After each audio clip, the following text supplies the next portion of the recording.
Well, it's so weird, but I was going to open with this dumbass joke, and something about when I play the bumpers before the stream, like I saw 28 seconds, and then the next thing I saw was 15 seconds, and then it jumped down to nothing, and you caught me over here looking at my phone. But yeah, I was gonna be on screen like this and say, well, that's a knife, but that went awry. But anyway, well, instead it ended up being silence. Yeah. Which in my case is probably a good thing. So welcome to episode number 4 of the Women of Atheism Roundtable. This month's theme is Women from Down Under, and I'm joined by Jen of Jen's Little Corner on YouTube. I'm joined by Sarah Michel of YouTube channel of the same name, Sarah Michel, and I'm joined by Tara, whose YouTube channel is The Lone Wanderer's Bunker. And we will have those links in the video description, as well as any other links that the ladies sent me that they want you to know about. And they will get an opportunity at the end to tell you anything that they want you to know as well. And as you know, if you've watched this stream before, this is for hearing from women of atheism. I feel as if the women in our atheist community, there's probably just as many women as there are men, maybe more. Who knows? It might go by the actual demographic of the world, where there are more women than there are men. But I feel like their voice is underused in this community. I mean, certainly there's a lot of prominent female atheists, but I do notice that a lot of the streams and a lot of videos that are put out are usually mostly men. So this is why I conceived of this podcast. And you might be saying, well, John, this is the Women of Atheism Roundtable. What the hell are you doing there? Well, I'm just here to woman. What's that? Do you have something to tell us? You need to mansplain before the right. I'm the stream starts. You have to mansplain to the audience. I'm mansplaining. And as a matter of fact, you can't see that my lower half. I'm man spreading right now too. So, at any rate, canceled, just canceled. Demonetized right there. Demonetized. Yeah, demonetized. So what's going to happen here is they're going to have a conversation on their own about their experiences of being atheists, about what it's like maybe in New Zealand and Australia to be an atheist, maybe what the differences are between the U.S. and Australia. But I'm going to step backstage. I'm going to excuse myself, but I'm going to keep an eye on the live chat. If you have any questions for the panel, at me, John Peterson, and I will collect those questions. I'll be back at the end. We'll ask audience questions and close the stream out. But as far as the moderation of the discussion, I'm going to throw it over to Jen, and I will see you all later. Bye. Bye. See you later, John. Thanks, John. All right. So why don't we get into it about explaining a little bit about each of our own backgrounds. Why don't you go first, Sarah? And sure, no problem. So I live in Melbourne, in Australia, for the past 5 years, but I come from Brazil. And before we started, we discussed about my atheism. You thought that I became an atheist coming here, but in fact, I've been an atheist most of my life. And my family wasn't very religious, but I went to Catholic school when I was a kid, and we had to pray every morning. That sort of thing was really stupid.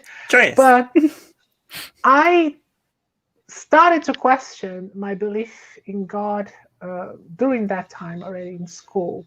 But I wasn't, I wasn't religious. I was baptized as a Catholic, but I never, I went to the church when the kids from school did.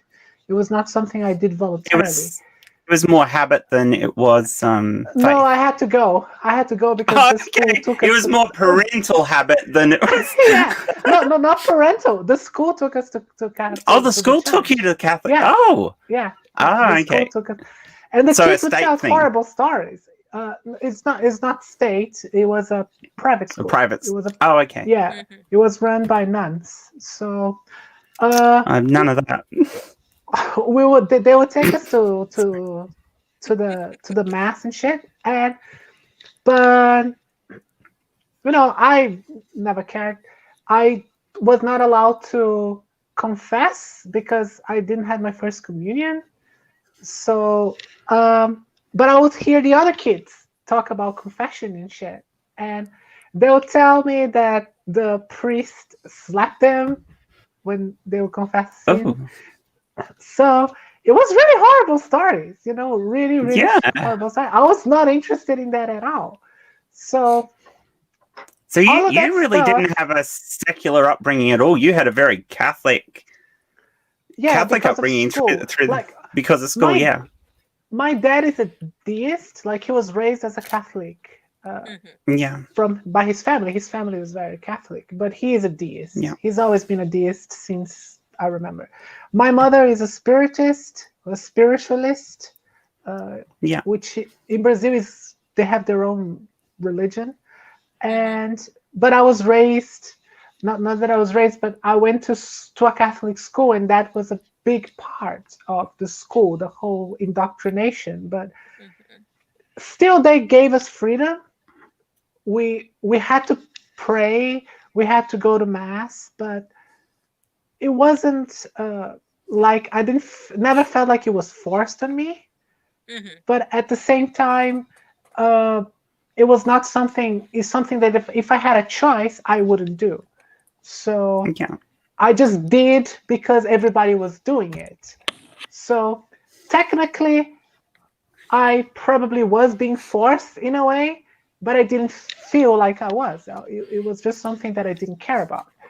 Later on, when I became a teenager, then I started to read Marx, and I actually was like a full-on communist when I was a teenager. Oh, wow. Then I became anti-theist. Like, I was like anti-theist. So that was a big change.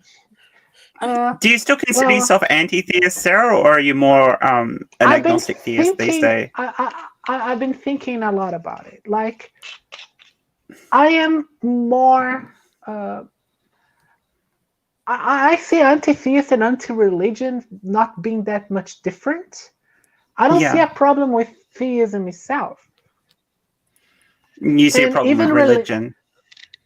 With most religions, because that is another thing. Like, my mom's religion, for example, it's a harmless religion. You might say that it's harmful in a psychological way, but that is really subjective. From my mom, I think the belief that, my little brother who has died, it's out in heaven somewhere waiting for her, and that actually gives her comfort. I think that is beneficial for her mental health. So I do think that there are some benefits to some people. I don't think it benefits everybody, but it does benefit some people. So I am not anti-religion completely, but of course, when religion and politics start mixing up, then when we have a problem. And that's when I am more on the anti-religion, when there is this conflation between religion and politics. I'm kind of on the thing that I'm not anti-faith. People are entitled to their faith, but I am. If that particular religion that they're part of is making life detrimental to other people, then I'm anti that religion. So I think that's kind of the same position that you'd have there, Sarah. I think so. Yeah. So Lone Wanderer, what about you? Sorry, Sarah, you had something else to say? No. Okay. So that was basically it. Then I became an atheist, and I had my backwards and forwards was related to theism, but still an atheist. Yeah. Okay. Well, me, I have been an out of the closet atheist, could you say, to coin the term, since 1995. Oh, But wow. but as long as I've had a brain in my head and been consciously aware of things, I knew it was all bullshit. I knew it was. And it was just childlike questions like, okay, if heaven's so great, why aren't people calling? And if hell's so bad, why aren't they calling us to say, stay the fuck away? Go to church every every week, Yeah. do the right thing. And I mean, I had my back and forth with it, trying to play the part, for people who I loved who were religious. We were pretty much Sunday Christians. We went, sometimes we didn't. It's a very Australian New Zealand thing, isn't it? Of Sunday Christian. Yeah, Sunday Christians, but it's just like, and then With the utes. yes, yeah, and I had to be in the I had to be in the back. Oh, the ute! Oh, wow! I was making a joke. No, I had to be in the back of that one when they come pick us up. And I think for a lot you wouldn't get away with that now. No, I know you wouldn't. For a lot of times, so I think that I think my mom was doing it because she was soul searching, and she was also wanting to please her mother-in-law, and also like we were getting a lot of food from them because we were poor, so she maybe felt obligated to do it. And then I really stopped going about 10 or 11. There was a lot of things going on in the church, a lot of things I saw that I didn't like, and I pulled down the curtain, and saw the man behind the curtain and didn't like what I saw. Or the man who wasn't behind the curtain. Mm-hmm. Oh, well, no, the guy pulling the strings that ran the church. But that's okay. Okay, yes. Yeah. I saw some things I didn't like, so, I was out of it. And then I got together with my first boyfriend, and his family were religious, but not really religious. Like, they would go to church sporadically, but it was important to him, but didn't really say it was. And then there was a lot of back and forth, and I said, look, I'm hurting inside because I'm trying to believe something that I don't believe. It's hurting me. I really don't believe in this. I never have. And that was kind of like the nail in the coffin of that relationship. I mean, it went on for a few more years and back and forth, but he said he was all hurt, and I'm like, well, you can be hurt because I'm the one hurting, Yeah. So, and then eventually I stopped completely going anywhere near church around 2008. Because I'd sporadically go with them, but I'm rolling my eyes the whole damn time, and I can't hide it. I do that. Occasionally I'll take my mum or my eldest daughter to church because mum's been in the faith for years, and yeah, it was the hardest thing for her when I gave up my faith. She was like, "No, you can't do that." Honestly, she's literally described it in a video as the hardest thing that she ever had to accept from me, which is saying something considering the things she's had to accept from me. That's where my mind went. I'm like, okay.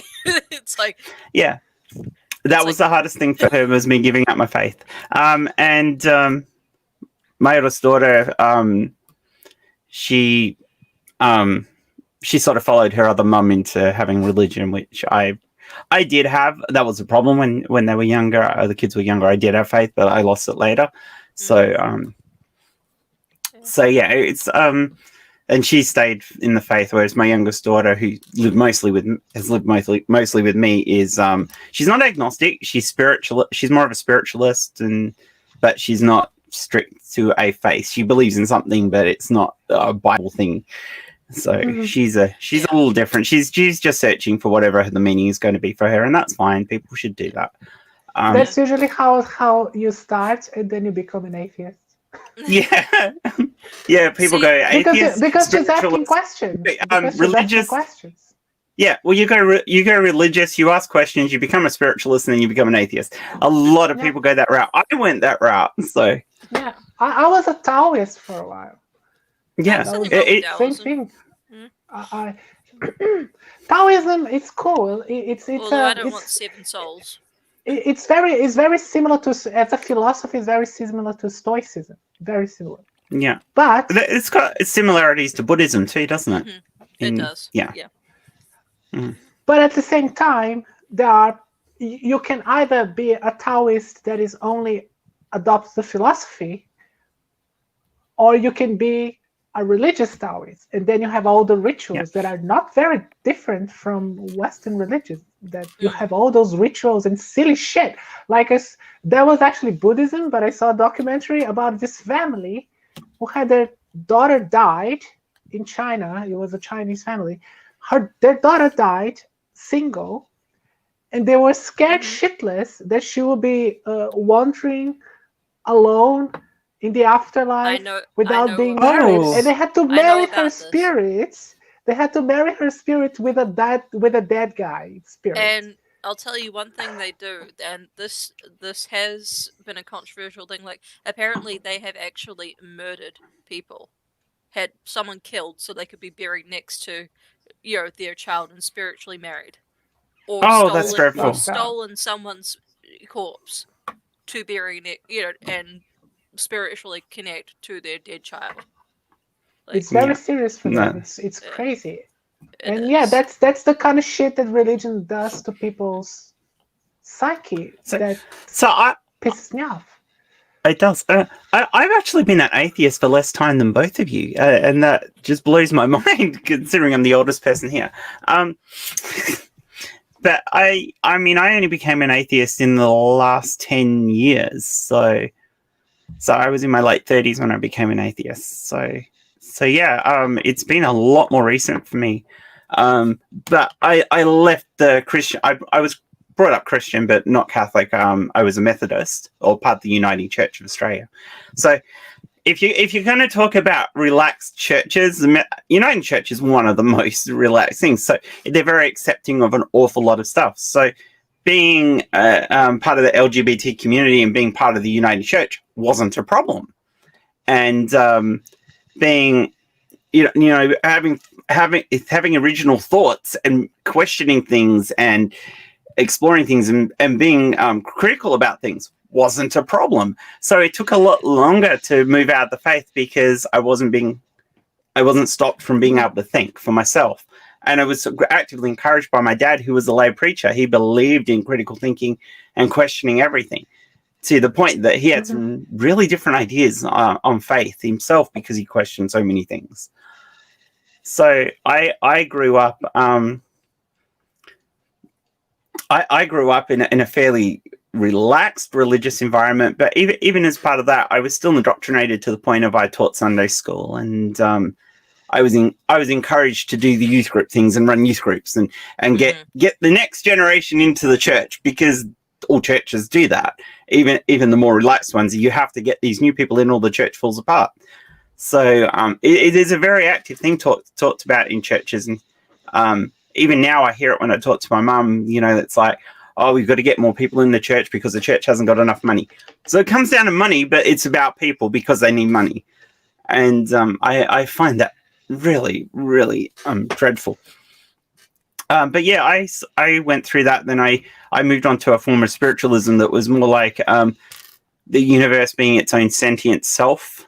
So it was my own version of being spiritualistic, not based on anything else. And I stuck with that for a really, really long time because I was just comfortable with it.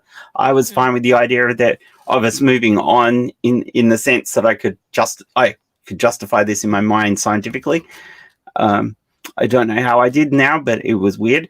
And then eventually I started listening to stuff like Matt Dillahunty, Aaron Ra,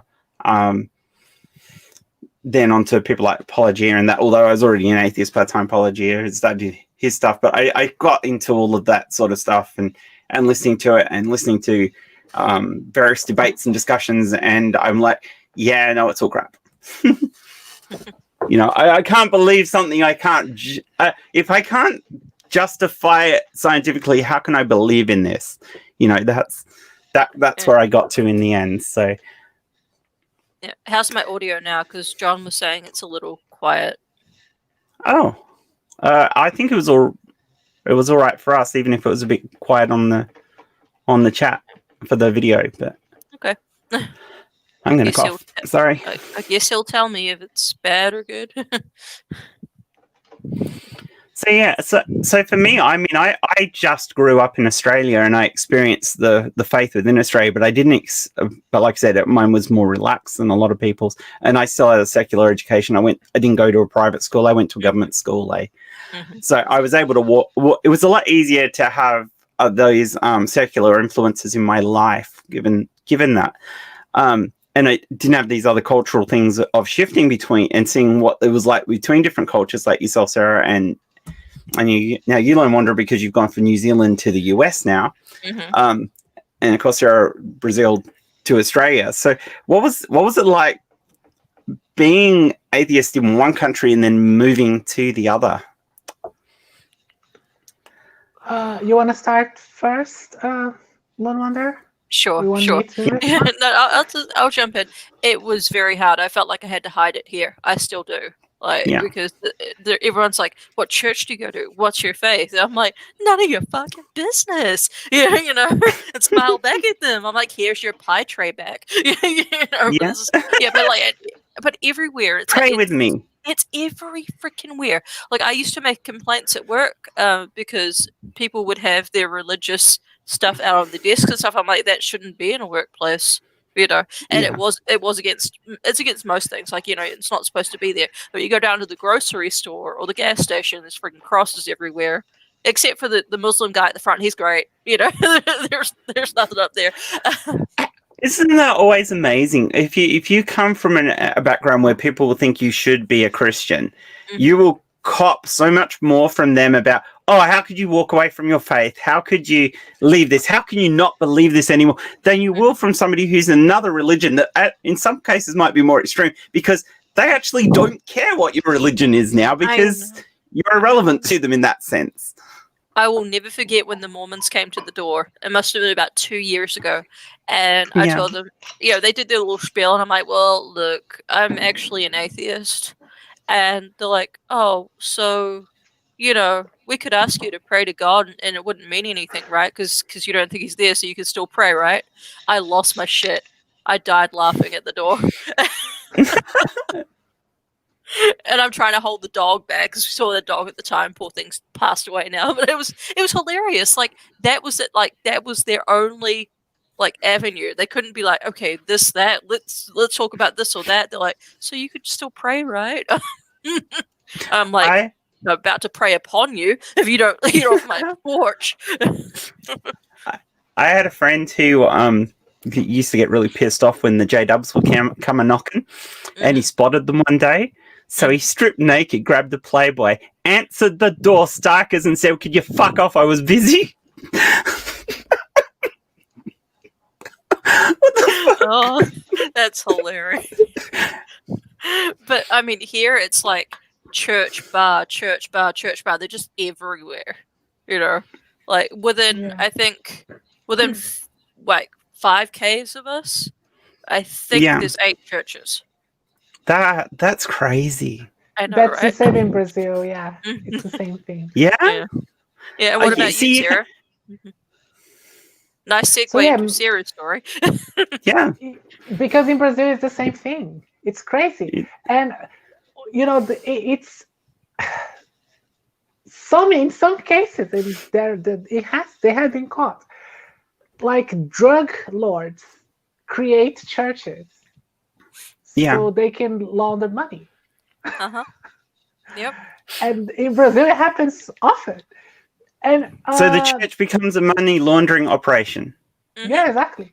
Yeah, because they get a lot of donations. They don't pay taxes. I mean, let's face it. The Vatican is basically that. It's so true. It is, though. So think of all the Nazi money that went through the Vatican.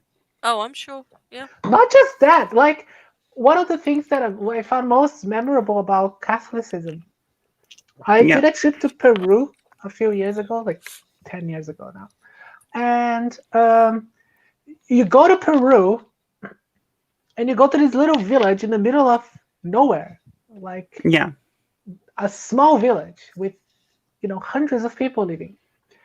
Mm-hmm. And there is this extremely beautiful church with, amazing art like you have statues, gold, and all of that sort of shit. It's beautiful. There was a recreation of the Sistine Chapel in one of those little churches.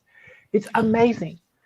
And you think, why this shit is doing here in the middle of nowhere, all this richness here? Why did they do it here? Because that was a holy site of the indigenous. So the Catholics, the Spaniards, to show how their God was greater, they would demolish the holy site of the indigenous and then build a beautiful church on it to show how their God was greater. They could have showed how great their God was by feeding them and giving them the money that they used to make that church. It's how their values are all fucked up, and then you see that was a thing across Europe as well. Yeah, wasn't and all it? that gold used to belong to the indigenous. All that gold, all that silver, they stole from them. Yep. And then put it on a church. It's just so fucked up. It's just so. It is, but that whole thing of this is a local religious site, let's convert it into something for us, was exactly what the early church did all across Europe and everywhere it went, even to the point of adopting symbolism, like with the Norse correlating the Christian cross to the hammer of Thor, so that they could. You can talk about Thor all you like, but you got to worship Jesus, and that was how they brought them in to start off with, and then it was the long game. It was. We don't care what the parents are doing, but we're going to get the kids in there, and they're going to learn, and then they will lose their religion, and that was the game that the church played. They did the same in South America, They did the same thing. The South American has, like, especially in the Hispanic South America, they have a lot of they actually have more devotion to Mary than to Jesus, and the reason for it is because, especially with the Incas, the former Incas, their holy goddess was the Pachamama, was a female image on the shape of a mountain. So you see the image of Mary in South America, it has a triangular shape like a mountain, which is an appropriation of the Pachamama, of their goddess. So Christianity did the same thing in South America. You can still love your Pachamama, but you're actually paying us, you're paying to Mary, which is the whole reason why the Catholic Church adopted Mary as an almost godlike figure, was because there was no goddesses within Christianity, but the pagans who they were trying to convert were used to having goddesses, so they had to give them a goddess figure. So it's kind of it's really insidious. Really, especially Christianity is very insidious. But that's why they survived for so long. It dominated half the world. It worked. And now the Muslims are doing it better.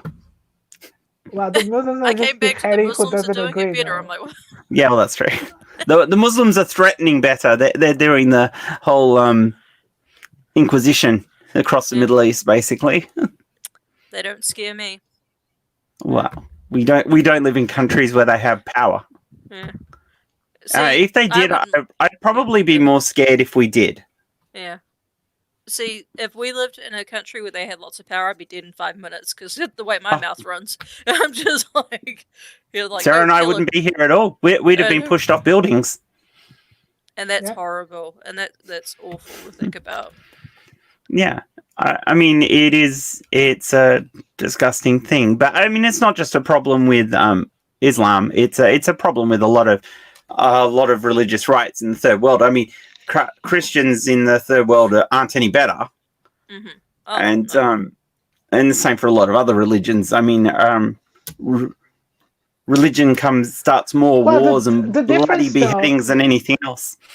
Like it depends. Like in some African cultures, it's pretty bad. But like in South America, there is of course a lot of prejudice and a lot of violence, not only against LGBT people. It's violent in general, but there is definitely more prejudice than I can perceive here in Australia. Absolutely. Oh yeah.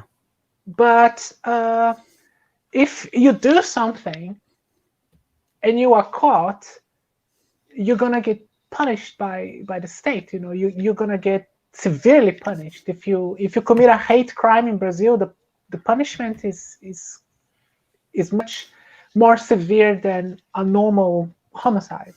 You know, homicide motivated by money or whatever. So there is that in place. You know, the country, the laws aren't forgiving of those sort of crimes, or the law doesn't look away. And in in countries where you have Islamism, where you have like fundamentalism, the law looks away. The law doesn't do anything. It sort of condones it. No. The state is okay with it. It's okay with mob justice. Like, it's a way of they wash their hands clean and say, oh, you know, we don't, the law doesn't say you can do that, but we allow the people to do it and we just look away. We're not going to do anything about it. Now, so that's what's fucked up. You know, it's different in that sense. Yeah. Now, well, we're certainly lucky to. Sorry. Sorry, I had a thought-provoking question. I don't want to lose it. You were talking about Muslims pushing you off a building. In terms of being trans, how do you think that influenced your journey to atheism? Do you think it had a much of an effect? Like, was it a Not for me. Not for you. Not for me either. No. No, it really made no difference. I mean, I could. There wasn't any problem with that within the church. I mean, I was married to my husband in the Uniting Church, so there was no problems with that. There was no issues, and that wasn't a thing of. I mean, the Uniting Church in Australia was one of the first churches to perform gay marriage, but as far as trans people getting married, as soon you could be married as long as it was somebody of the opposite gender, you could get married before there was gay marriage in Australia because your birth certificates say who you are. So, and the Uniting Church had no problems with that. If you transitioned and you had to change birth certificate, you could get married as long as in my case, if I was a Catholic, there would have been something that would make me uncomfortable. But my mother was a little bit difficult for her to accept it and all of that, but it was not related to religion. It was related to the way she was raised and all that. And my dad was sort of more, as I said, he wasn't really a Catholic, so it was also difficult for him, but it was not really related to religion. The religion didn't really play a part in it. And it didn't play a part with me figuring out my gender and my identity and all that stuff. But I mean, when you say does it affect you, it probably did in the sense that, of course, growing up, because I grew up in the 80s, so attitudes then were very different. And I was trying to assert who I was from a fairly young age, and that was a lot harder to deal with. And that was met with a lack of understanding from my parents, not hatred, but a lack of understanding, which was understandable at that time. And a church at the time that hadn't progressed to the point where it was completely acceptable. So there were issues, and there was those things that were ingrained in me from being religious. But they weren't the things that were the biggest stumbling blocks to me. There were other issues that popped up in my life that were way more issues for me than those things. So, no, but I can see why for a lot of people, especially being stuck in, if you're trans and you're stuck in a religion, or if you're gay or lesbian or whatever you are that's not considered the norm by society, then being stuck in religion is the worst thing for you in terms of being able to come out and deal with who you are yourself. I just don't think it was as big an impact on myself personally, just like it wasn't for Sarah. So, but that's got more to do with our personal situations than it does with the religion itself. Religion is certainly an issue. It was hard. It was definitely hard, and that's why I only came out like after my 20s. If I could, I would have been. I would have came out a lot earlier than that. But I feel like it was more culture, and then you can you can think about how religion influences that. But culture, like I come from a very conservative state, like, and it has like a very what we call macho culture. Yeah. If you are raised as a boy, you have to be really masculine and really display your masculinity, that sort of thing. So that was a huge conflict for me, and it was more related to culture, because it's my state was involved in several wars. We had a separation war with Brazil at some point, so all of that part of our culture is very ingrained in how the men are warriors and they are masculine and all that kind of shit. So that sort of thing was ingrained in the way I was raised, not so much by religion, but by the overall culture. So any sort of display of that, if you are a boy and you display some sort of I don't know how I could say it, that you're effeminate in any way, it was really looked down upon. So it was not just trans people, it was just gay people and even straight boys in general. If you displayed some sort of weakness, you are a little bit. It was considered as a weakness. It was considered a weakness. It definitely was. So you're not being meant the right way, and that is unacceptable. So that sort of thing definitely had a huge impact on me. That wasn't so much a thing here. I mean, there was some of that. There's some of that within Australian culture, especially back then, where boys had to be boys, etc., etc. But it wasn't as bad, and it certainly wasn't as bad with my parents, because, I mean, I've got a brother and 2 sisters, and basically we were allowed to be the people we were.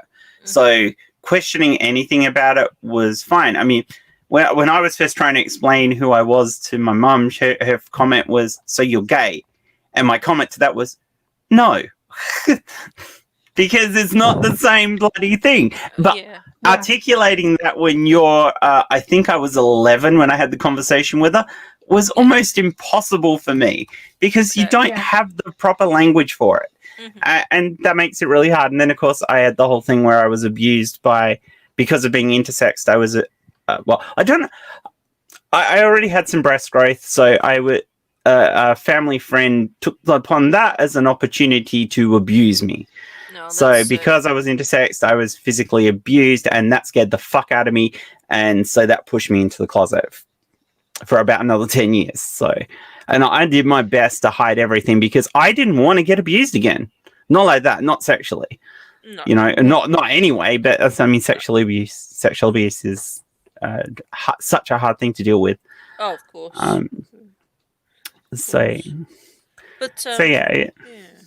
Shifting gears a little, I was thinking about it before the stream. I can't see any merit whatsoever in being a woman in religion. It sucks. Think about every single religion you could possibly think of.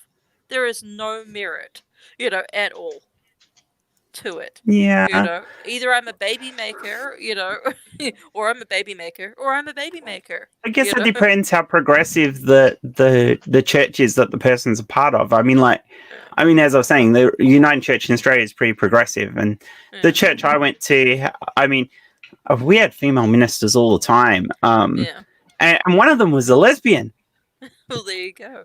With a partner. So, I mean, they were progressive. I mean, granted, that wasn't until I was a fair bit older, but that was how progressive that was. So I'm not exactly sure that that's the same for all religions, but yes, the more the more traditional the religion is, the more true that is. Yeah. So, I mean, even so, yeah. even with the progressive ones, they still sometimes show their true colors. You know, there's certain Oh yeah, things that definitely. they want to put on females. You know, get in the kitchen, things like that, but they don't say it outwardly. You know. Yeah, you girls go and make the cup of teas and the pasties for everyone. It's like, no, you go do it.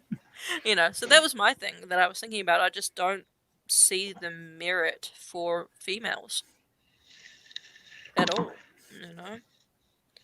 Well, it's it's another thing that is hard to say when religion begins and when culture was, because the patriarchal system that saw women as property of men is something that exists for patriarchy. Sarah, we don't use that word. Yeah, I use that male word. chauvinist pig. I do use Sorry, that I couldn't word resist saying because that. it's true. Like, No, I mean I agree, but my problem with as soon as people start talking about half the people in the chat, if you say the word patriarchy or you go and say misogyny or anything like that, they go, "Oh, they're going down this bullshit," and that's and in some ways that's fair because a lot of people use those words in occasionally where they probably shouldn't. As buzzwords sometimes, yeah, sure, but historically, and it's not just in Western culture, not just in Western culture. Fuck, you can see what's happening in Japan right now with women who are rebelling against this shit. Women are seen as property of men throughout history in every fucking culture, pretty much. Oh, ain't your fucking property, ain't nobody's fucking property. Exactly. And I don't know if religion was just a way of reinforcing that, because if you think about the major religions, this sort of this patriarchal system of family predates those major religions. It's much older than that. So, well, I mean, historically, the men were able to keep the women pregnant, so the men were the ones who had to go out and do the hunting and do all the strong domineering jobs. So the men were the ones who, in a lot of cultures, who formed the basis of how the religions worked. And of course, if you got men doing that, they're going to write it in their favor. So, and not just that, like I've been reading a lot of biology recently. Yeah. And just females, the way our reproduction works, just females are naturally in a huge disadvantage when it comes to that. When it comes to taking care of your children, they are naturally at a huge disadvantage, and men just took advantage of that politically. Yeah, I mean, men took advantage of that politically everywhere. You've got 9 months of carrying the baby, where you're basically reliant. Well, you're not all the way through, but for a large chunk at the end, you're reliant on somebody, especially if you're unwell during it, you're reliant on somebody else helping you.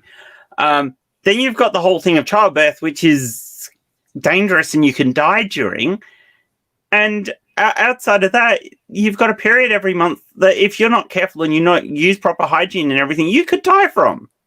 Yeah. So, I mean, everything about being a woman is a threat to your own existence. And then you've got men on top of that using that to lever their own advantage. Yeah. It's like, of course, men will say that they are also taking risks, being warriors and shit. Sure. But women never had the opportunity to control men's lives as men did to women. Yeah. Why do you think the Catholic Church got so upset with female contraception? Because it gave power back to women. Oh yeah, contraception is the best thing that ever happened to women. It completely changed everything. And it was a Catholic who came up with it and got excommunicated for it. Fucking brilliant. Yep. I love those ironies of history. I know, right? I mean, that's the thing. You want to talk about the biggest shift aside from women getting the vote. The biggest shift in women's rights was the pill, was female birth control. Fuck yeah! Where you took the power out of the hands of men and said that we're going to take responsibility for our own bodies and fuck you. Exactly. Yeah. Literally. Because that is the thing that men Yeah, I'm gonna do control. this, and then That's I'll how hug you. men control women over time. That's how men got control of women. Because women are the baby makers. Which is why a lot of churches didn't. I mean, especially the Catholic Church don't like birth control, because that loses them a form of control. But but men too initially didn't like the idea of women having control over that, because you're going to have my babies. You're gonna have lots of babies because we have lots of babies, even though that's bad for the fucking planet. And it's a form of control. Keeping you barefoot and pregnant is a form of control. Yeah, I agree. See, religion bad, pill good. And if you're going to talk about a good takeaway from this stream. If you're going to talk about hatred towards women and things, a lot of men look down on women who, for one reason or another, don't have children, whether it's by choice or you're just physically incapable of. And that bigotry towards women also rubs off on trans women because, of course, they can't have the kids either. So, but you're also somehow fake and everything else. So, I get so much shit. So that sort of thing of coming down that, a woman has to be this, which is the most sexist, fucking bigoted shit you can get. Oh, yeah. It's all the same bullshit that leaks through. I'm going to go a little bit off topic, maybe. Not totally. But, people talk so much about Western culture and keep shitting on Western culture. I was very close to Chinese culture. Like, very close. My best friend here in Australia, well, until she turned out to be a bitch, she was Chinese, and I was very much into Chinese culture. Was money involved when she became a bitch? No, she just got way too long unemployed, and she was just that didn't do well for her mental health. But we used to live together. But anyway, what I was saying is that this sort of view of women having to fulfill a certain role, and those who don't, and she's like 30 years old, single, and she doesn't want to get married. She doesn't give a fuck about that shit. Is really frowned upon, not only by men, by other women too. It's like it's a very cultural, it's a serious cultural thing that. If you are, and not just China, Japan is also like that. If you are a woman and you're like 30 years old and you are not married and you are not home taking care of the kids, you're a black sheep of the family. The society sort of looks you in a bad way, and that's. It's also a very right wing thing. If you're very right wing in politics, that is also the same sort of attitude that. But that's you're the thing. A woman, you're meant to have the kid. China went through a fucking communist revolution, and it's still like that. It still has. Right? Oh yeah, because that's part of the patriarchy, though. That we were talking about before. Culture. It's part of the fucking culture, and it's so ingrained, And our Westerners, in a way, we actually have it better than everybody else. We actually changed more than everybody else has, and it annoys me. When just because it's still not perfect, people sort of romanticize other cultures when it's often worse for the women, and I think it's very disrespectful for the women of those cultures when people do that. It's the same thing when you hear people romanticizing what it was like in the 50s and 60s. Oh, bullshit! I don't want to go back there. Hell no. That's the fucking worst back then. Have you seen what the pads and tampons looked like back then? Hell no. Oh, the belt and the clipping and No, you good. Oh gosh. Did they actually have tampons then? I think they did, because tampons were actually invented by a plumber and a man. That makes total sense. Oh yeah, that makes doesn't it? Sense. Yeah, but I don't think that they were widely available because of the cost. So most people had the old, straps and the rag. The straps and a rag, yeah. Which you then cleaned out and washed, and it's like. Could you imagine the smell? No, imagine in the you have to Middle clean Ages them when anyway. people didn't shower. Like there was no Oh. shower, so like people just Yeah. bathe like twice a week or some shit. Some of them only Yeah. bathe once a year. That's where the term June bride comes from. Oh my gosh. hmm Oh, because you they had to only get got them while they were- married because that's when you had got clean. Yeah, they had to But get you that while you you were imagine clean. that.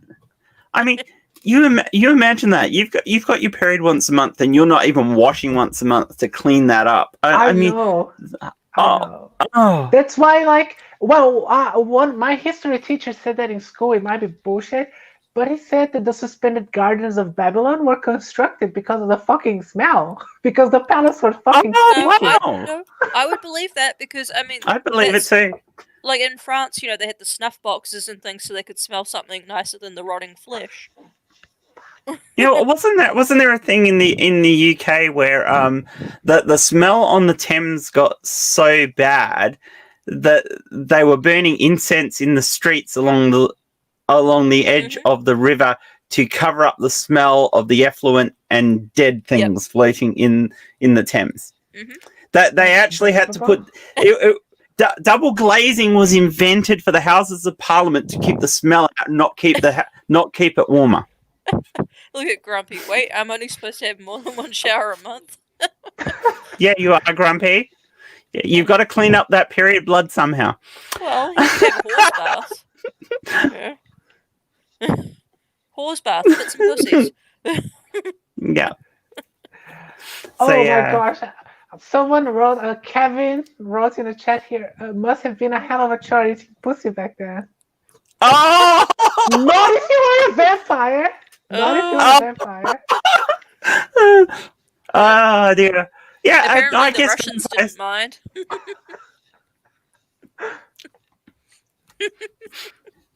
Oh, you've got a red beard. I know what you've been doing.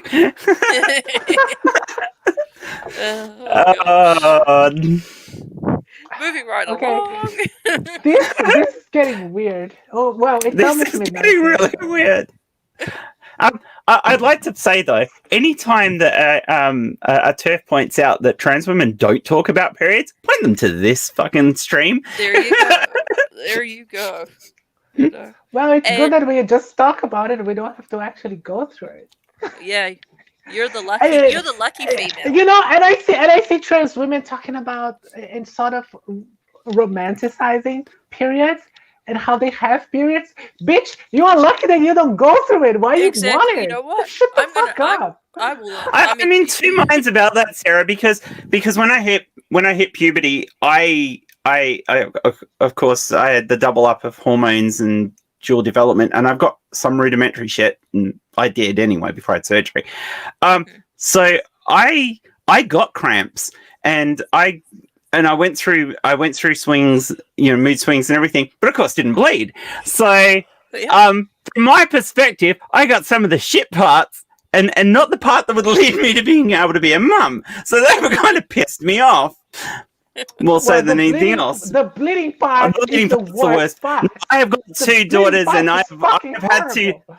I've had to clean up after them. So I know what that's like. On top of that, anyone who says that trans women have got no idea what it's like to have to deal with pads and clean them up, if you've had surgery, and Sarah will back me up on this, you do know what that's like, because you spend months with it after having surgery because you do bleed. Yep, from the surgery and everything. Yeah, from the surgery, from healing, and it's not, but it is the same amount of. It's still the same cleaning up of it. You still have to wear a pad. You still have the occasional leaks into the undies and having to deal with it. It's still blood. Yeah, but it's exactly the same. But it's not the same. Like I remember I was with a friend, and her period came early. That was so fucking horrible. She didn't have anything, and it just came out of, she wasn't expecting it. That sort of shit. I'm lucky I don't have to go through it. Why trans women want that? It's awful. Oh, to be able to have kids. I mean, if you're somebody who wants kids, I get that. There's so I many mean, poor I've kids got that need a kids. family. You can adopt them. There's so many Although I kids consider who myself need a family. exceptionally lucky because being, I mean, as I've said before in other streams, that when they figured out I was intersex and everything, the doctor basically said to me, well, it won't matter about you transitioning because you wouldn't have been able to have kids anyway. And I said, no, I've got 2 girls. And he goes, well, they can't possibly be yours. Well, they bloody look like me. That's exactly what he said. They can't possibly be yours.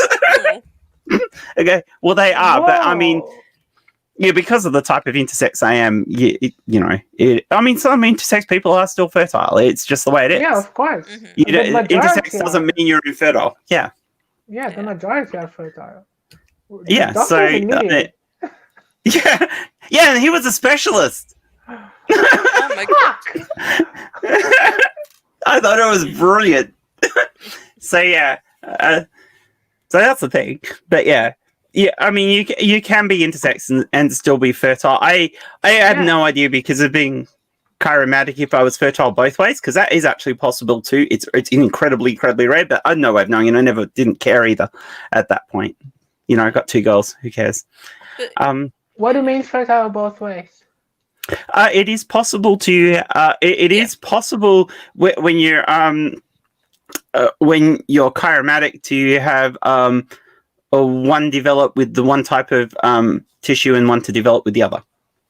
Yeah, Oddly enough, usually it's only one way. Yes, I've never seen of a case where a person has 2 functional gonads. Those 2 type of functional gonads. No, yeah, no. The most likely thing in my case, because I did have breast development and stuff like that, was that I had one fully functioning testy and I had one over testy.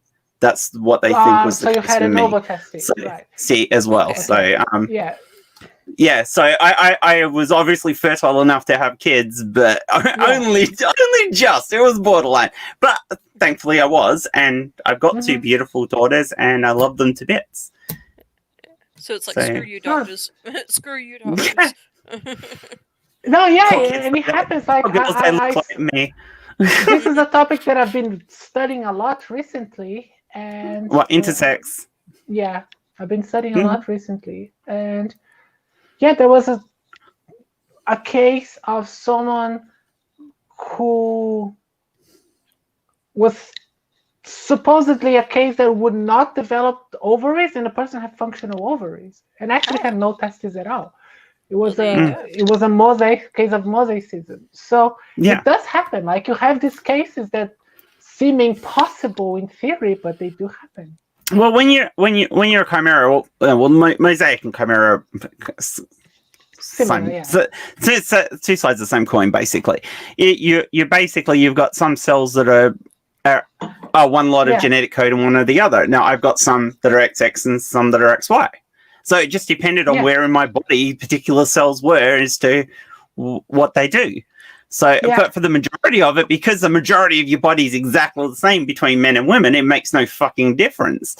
And had it been slightly different in the way it had been set out, I probably wouldn't have gone through. You can have chimeras who don't go through any intersex stuff at all. You don't get any cross development. You don't get anything because of where they are.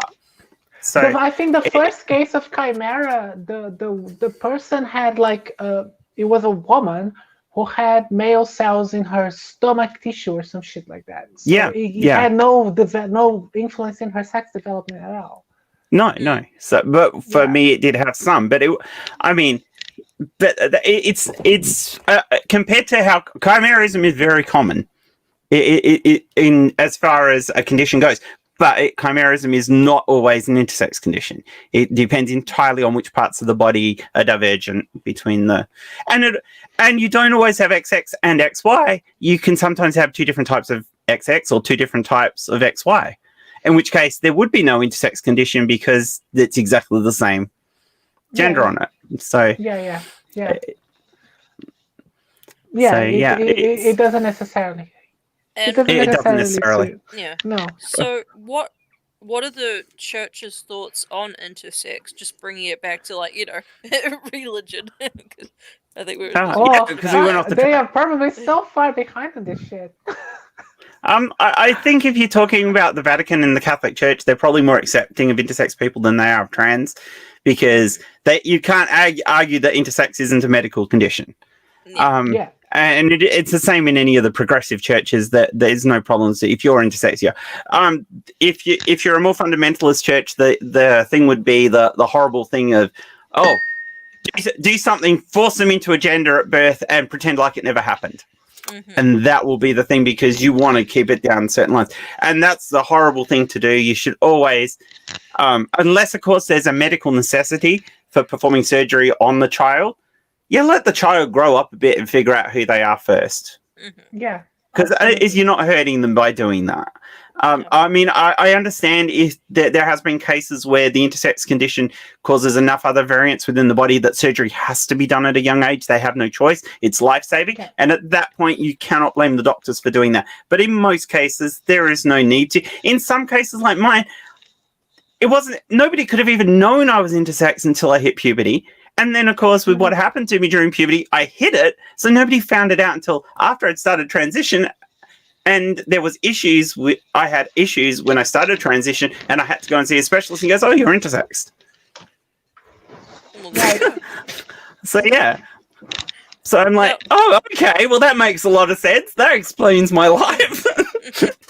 It's like, thanks for telling me now after all this time. I mean... Well, I don't think it would have made any difference. I mean, even if I'd been aware of what intersex was when I was a teenager and what was happening with me, that what happened to me from that family friend would have still pushed me into the closet more and made me hide myself, because that was probably the most traumatic thing that ever happened to me as a kid, and it is the thing that most shaped what I did after that, because it was all about protecting myself, and the best way to protect myself was to hide it all. Mm-hmm. You know, exactly. So I don't think knowing about it better would have actually helped at all. I think I would still hid myself regardless, and it did. It took me until it took me actually being in a relationship and having to deal with it, because my partner at the time, she kicked me up the ass and said, "You better go fucking deal with this, because I don't want you dead." To actually start working shit out. So, and despite the fact she couldn't stay with me after that because she couldn't deal with it from a sexual perspective, we're still friends. Doesn't change the fact that without her kicking me up the arse, I probably would have taken an awful lot longer to transition than what I did. I mean, I transitioned around the mid-20s like Sarah did. So, yeah, it's one of those things where we often we all have different reasons for hiding ourselves. I'm not jealous of younger people who have access to more information and are capable of doing that younger transitioning than we were. But I just wish we had the same thing. Well, yeah, it is so much better. That's how things progress. Like I never heard about the word trans until I was like 17. Like seriously, I never heard it until I was like 17. I had, but one of my I didn't even know exactly what I was going through. It was confusing. I had no idea. Carolyn Cozzi was one of my heroes when I was in my early teens. So I knew what being trans was, and I knew I was trans. I just couldn't talk to anyone about it because I was at that point absolutely terrified of what was going to happen to me. There was a famous model in Brazil in the 90s, but I only knew who she was when I was a teenager. I didn't know. Yeah. I had no idea. Like she even won like Miss Carnival. Cool. Yeah, she was gorgeous. And it was great. Like Brazil was more accepting in the 90s than it is now. Absolutely. And wow. So should we move away from trans issues and go back to actually atheist issues? Because this conversation would still have gone this way if Meredith had been here. If Nervardia had been here, you know that, because she would have asked the same question. So, so what do you think of the benefits? Being from a secular society like Australia and New Zealand are for us as atheist women. I know you're not in New Zealand now. I wonder a bit. I mean, you're an atheist in New Zealand, and of course Sarah's in Australia now, and I've always been in Australia. So I see our countries as being more open to that. I mean, as a heavy, there is. I don't think there's a negative aspects like you get in America and a lot of other countries for being an atheist. Yeah. In the same way in Australia and New Zealand, I think generally speaking, the public's like, "Oh, you're an atheist. Oh, okay, I'm not particularly religious either." It's quite often the response you'd get. Yeah. Yeah. I think there's a lot of empowering aspects of it. It's like, you're in with the group, as in like the enlightened ones and not the one going to church but I think it was quite empowering, and society made it empowering because they're like, okay, cool, you know what you want, and you're a free thinker, Exactly. I think Australia and New Zealand both are happy to lift up people who are free thinkers in that sense. Absolutely. And that's a good thing. I mean, like you were saying before, you're sometimes afraid to actually, with a lot of the people you'd meet, you'd be afraid to tell them that you're an atheist. Whereas in Australia, if somebody asks you, "Oh, what religion are you?" You go, "Oh, I don't have a religion. I don't actually believe in anything." They're like, "Oh, okay, fair enough." You still have people that go, "Can I pray for you? Or will you pray with me?" And, I love that. I love it. The best response I ever heard to that was exchange between Ken Ham and Bill Nye the Science Guy. Ken Ham was like, "Can I pray for you?" And Bill Nye's like, "I could hardly stop you." But he had that look of like, "But you're supposed to say yes or no." The brain, you could hear it going tick, tick, tick, tick, boom. Like, My comment is normally, you can pray for whoever you're down with, like, just don't ask me to do it with you. Exactly. Yeah, whatever you're doing, leave me the hell out of it. I don't care. Out of it. Yeah, exactly. Do whatever the fuck you want to do. I don't give a shit. It's not gonna help anyway. It reminds me of that Simpsons episode skit where they've gone to like the beach house and Homer's got a Playboy, cigars, a box of condoms, and some fireworks, and a bottle of whiskey. And Marge's like, "Whatever you got planned, count me the hell out." Pretty much. It's like it's not gonna make any difference anyway. It's not gonna make any difference anyway. So whatever. I don't give a shit. I've had people say, "Would you give a blessing?" I'm like, "Well, it's only words. I could say words if you want me to say words." Bless you. Exactly. And actually, it did come out that I met someone, and I think I was just off my guard, and I said, "Yeah, actually, I am an atheist." He's like, "I've never met an atheist before." I'm like, "Am I bursting into flames?" He's like, it always amazes me when people say that. I've never met anybody who's an atheist before. Yeah, you have. They just haven't told you because they're absolutely terrified of how you're going to respond. Exactly. And then I think to myself, why am I being so stupid about it? Because even though America is America, like, I don't know that someone's just going to shoot me down on the street because I said it. Maybe I'm being a little overcautious. But then I've seen a lot of things happen as a result of religion. For example, Dr. Tiller, who was the abortionist, who was actually religious and killed in church by another religious fanatic because he performed abortions.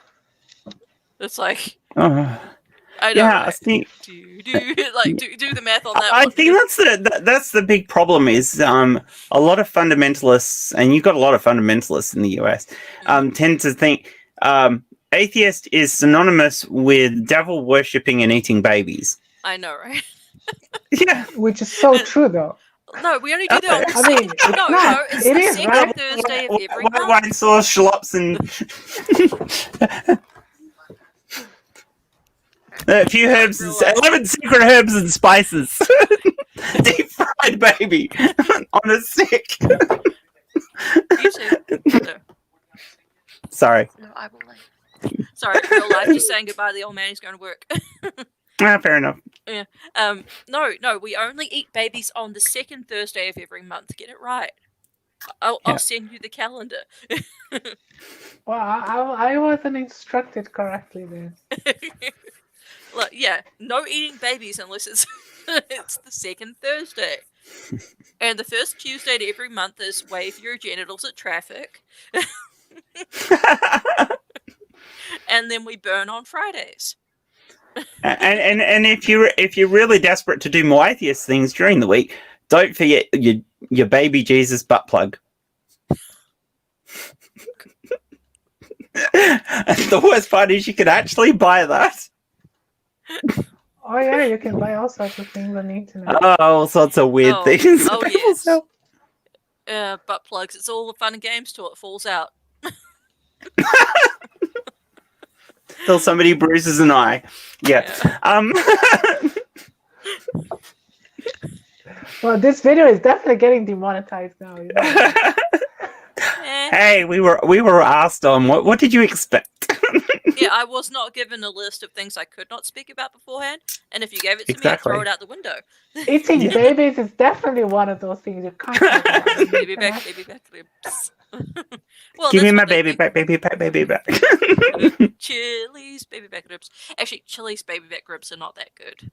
I had them Yeah? once. Yeah, when I came to America, I'm like, they ain't that good. What are back ribs? Because ribs are at the. I don't know. I guess, like, is it the back meat of, like, if you turn the rib, like... I suppose the ribs go all the way. I'm not good at biology. Hang on, feel your own ribs. Feel them. They sort of go around, don't they? So Yeah. because it's a rib cage, isn't it? So Exactly, it's a cage. A cage. Lacage. Well, we are all in cages, rib cages. And someone, John dear. Peterson said he has an actual recipe for baby back ribs. Oh, yum. Yum. Oh gosh. Oh, people eat veal. That's baby cow. Well, where were we before we got onto eating babies? I have no idea. We were talking about I had almost a bottle. A whole bottle. Yeah. No, we were talking about the misconceptions of being atheist. Yeah, because I mean, I don't know what was. I mean, in Brazil, if you actually come out now, if you came out as atheist in Brazil, would you be looked down upon, Sarah? So, it depends.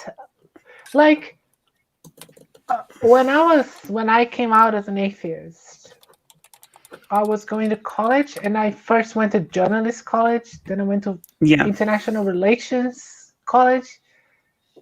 Wasn't really. Most people were left. Half of them were Marxists and atheists anyway. So it didn't really make a much difference. But with my family, it definitely did. You know. Yeah. Most of my family is not that they reject me, but you know they still feel bad about the fact that I don't believe in God. My mom especially feels bad about the fact that I don't believe my brother's spirit is out somewhere. I believe he's dead and he's gone. And that was something that for me was difficult to get over also, you know. But it's not looked down upon. It's just that she's disappointed that I don't believe in that. And I think it's disappointing because in a way it makes her question her own faith, maybe. I don't know. But it's just I'm not gonna pretend that I believe in something that I don't. No, I'm with you there. I won't do that just to make other people feel better. Yeah, no. Exactly. It's not worth it. Why should I compromise my own integrity for somebody else? Mm-hmm. You know, that's how I feel about that. Yeah, and that you can't. But I'm also not going to disrespect their religion. I mean, I will, like I said, I will take my mum to church and sit through a service. I mean, she knows I don't give it. I'll sing the songs and I will look around the church at everybody else praying. And I'll do the same thing for my eldest daughter. If she wants to go to church, I will take her. If there's a special thing that the family does, although, I mean, that hasn't happened for ages, but I would go to christenings and things like that happened within the family. And if there's a wedding in a church, I'll go. Don't expect me to pray with everyone else, but I'll sing the hymns and I'll do all the other bits and pieces because, you know, that's just the social thing of it. But don't expect me to believe in any of it. See, I'd be that douchebag looking around church going, hey, I haven't seen you in the club in a couple of weeks. Yeah. Oh, I saw you coming out of the strip club last night. It must have been a good time. are you coming to the baby barbecue next Thursday? Oh gosh. Oh gosh. So, we got a hello. We've got John back. Hey, John. Hey, how you doing? Well, and the reason I came in is, I do have a few questions, and Okay. somebody had just posted in the chat something I'd like to hear you guys address, because I think there's this misperception from Christians that that atheists have never read the Bible, which is kind of silly. I mean, for myself, I would say reading the Bible it's what makes people turned me atheists. to atheism, So Exactly. and now I can't even find that comment. Well, my take on that is most Christians I've ever met have never read the Bible cover to cover. Right, Okay. And it was reading the Bible cover to cover that turned me away from Christianity. Well, and here's When you the, read all, you guys all But know that's You guys all know that. Catholics. That's what Catholics say about Protestantism. Protestantism killed Christianity because of that, because it made the Bible available to everybody. It fucked it all up. Here's a little story I've told many times during the Apostate Alliance on Sundays. Is if you guys all know who Kyle Curtis is, the gentleman that's involved in fray with Steve McRae. I remember him on the Non Sequitur show telling a story a few times about how he went down the road of atheism, wherein someone had mentioned, or he saw in a YouTube stream, someone mentioning that about all the slavery in the Bible. And his first reaction was like, no, there's none of that's in the Bible. And then he actually went and read those parts of the Bible and was like, holy shit, there is slavery in the Bible. And that's what sent him down the road of atheism, But another thing I want to highlight this comment and get your thoughts on it. We kind of already did give some thoughts on it, but and this person too, which I can't find for some reason in the StreamYard chat, but it is on the YouTube chat. This person, one within the beloved, had first posted. They have all those books, and still they're atheists, referring to the background of the stream there, and hey. One within, those aren't real books. It's just a background. And then went on to post, well, there is a God. Presumably one of you it's reiterated that you don't believe there's a God. Well, there is a God. You should open your eyes, and to be bad, you didn't read the book to understand. Yeah. Which book? I would guarantee that I've read the Bible. The Bible so many religious books.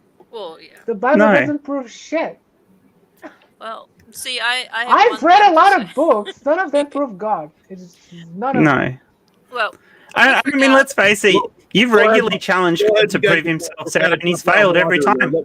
Let Wander. I even stopped it because it was so boring. You never showed up. Yeah. And actually, because there is nothing. Volume is gone back to being a little low, because maybe you bumped your mic or moved it. Okay, I'm what just about now? yelling I mean, at least for me. And I did find out from going into the stream when I was muted, and I turned it was okay for the YouTube stream itself. It must be something about my setup here that was making it low to me. Okay. But you were trying to get in there. Go ahead. Yeah, I have one thing to say with regard to the Bible. Sun Tzu's The Art of War, Know Thy Enemy. I was a religious studies minor. I read that thing cover to cover. So there. Yeah. Well, and like the channel owner, Nakasuchi, I'm sure Jen or Sarah, or even you, if you've been in his streams, as he's mentioned many times, he's read through the Bible numerous times. Yeah, I've read the Bible. Yeah. The Bible contradicts itself. Come on. If it's supposed to be the word of an all-powerful deity, why would it contradict itself? That it is a man-made piece of work. I don't need repentance. The only people I need forgiveness from are the people that I've done wrong by.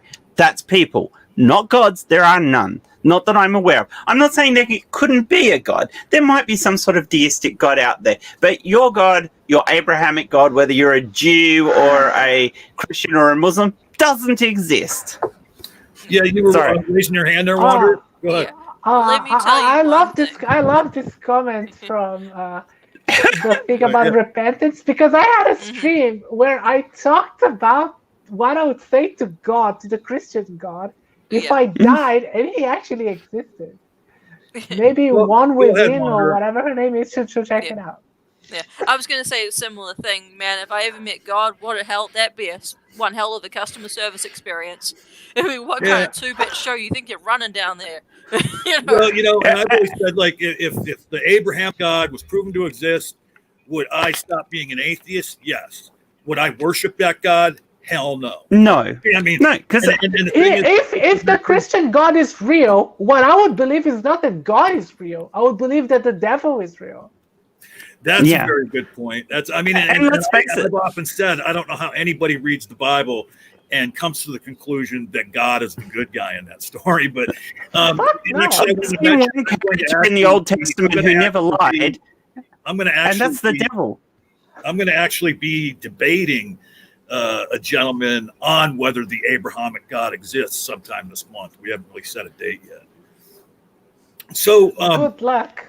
First of all, I want to say, these debates are, before we ask the questions, I do want to say this was marvelous. I mean, you would not believe I'm backstage, and I almost wanted to turn my mic on it several times just so you could hear me laughing, because you guys said so much funny shit, and said a lot of relevant stuff as well.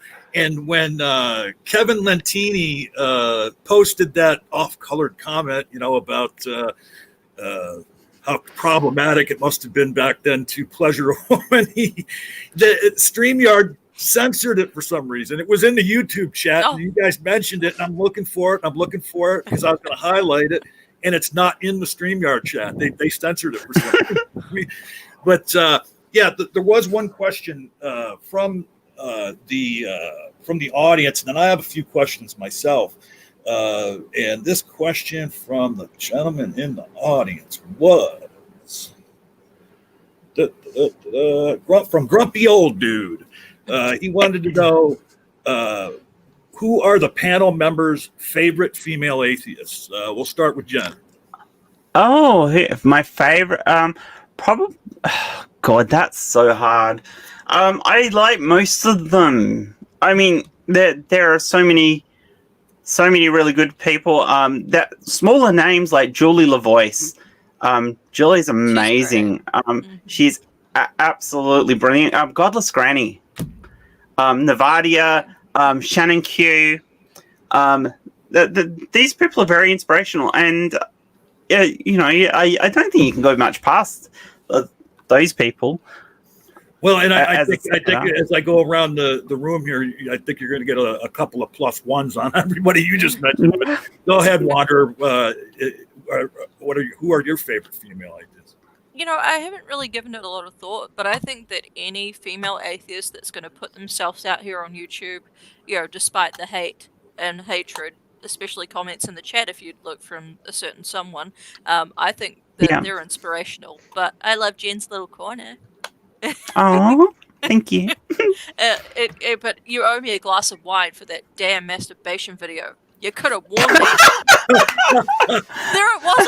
I'm like, oh, Jen's got a new video. I get my wine, little snacks. I'm like, all over the wall. And my husband's like, what? I'm just like, fucking bitch. And then once I cleaned up, I kept watching. And I don't know if you guys know the first minute of it. It's my most watched video, and it's mostly that first minute. People coming, mostly guys coming back and rewatching that for that first minute of that video. I don't know if you guys know who Topic Thunder is. She's lovely. And she had, maybe almost a year ago now, she had a video because there was this woman she had found on YouTube that was talking about skincare and how she used semen for her skincare. And that was the funniest thing. Yeah. And Sarah, would you like to speak on... Yeah. Would you like to speak on who your favorite female atheists are?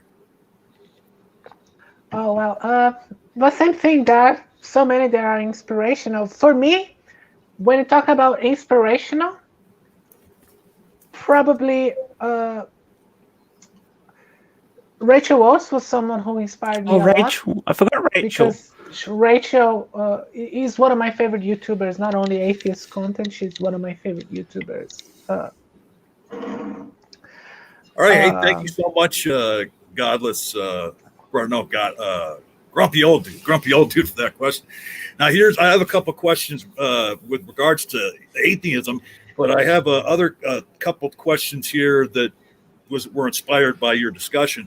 One of which is when you were talking about the intersex, where in rare cases they can have both reproductive abilities, of man. No, you don't ever have both reproductive abilities, but what you can have, it is technically possible to have both a testy and an ovary. It is technically possible for someone who's a chimera. I don't think it's ever been documented to have happened. Oh, okay. But something like I can't say I was it, but what have been documented is people who have, let's say, functioning testes. It happens with mosaicism and chimeras. Yeah.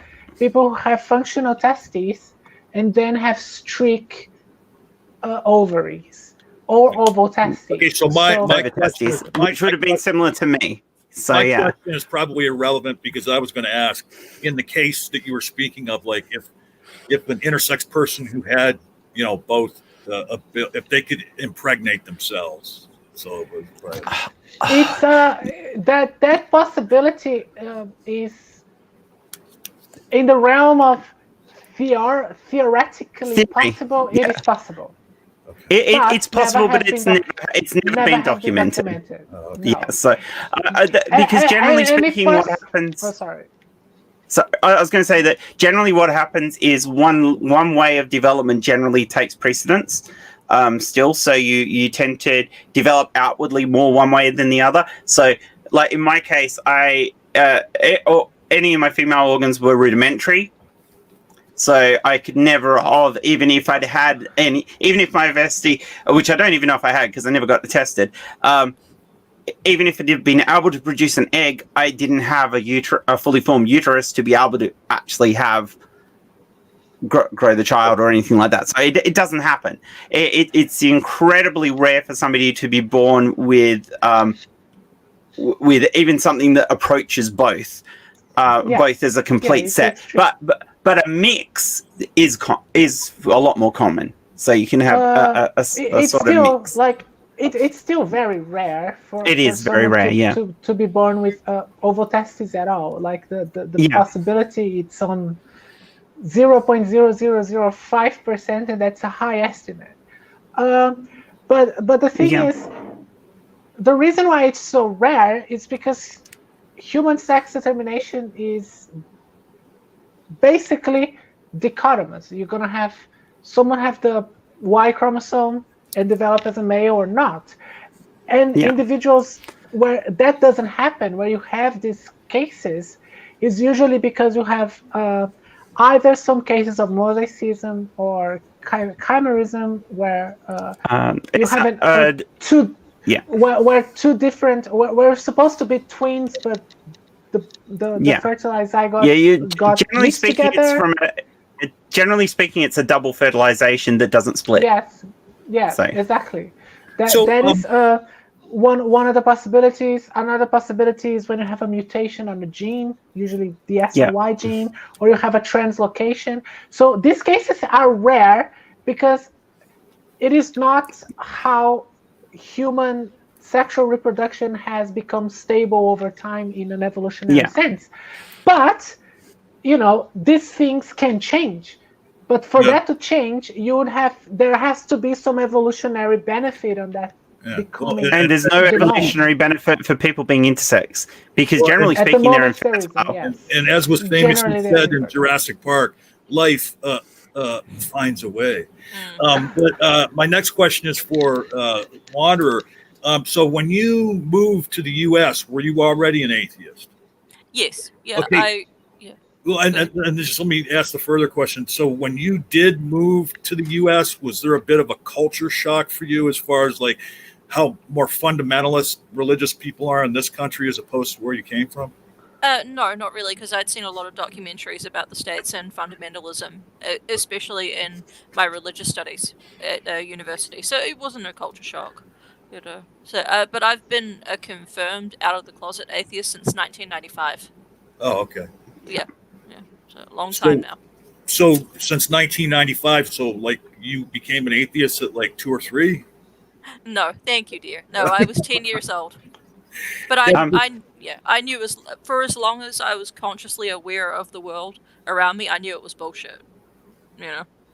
All right, now these next questions that I wanted to ask are for everybody, and the first question is, what are your thoughts on the inspiration for having this podcast? Of course, like I told you at the beginning, what are your thoughts on female representation in the ace community?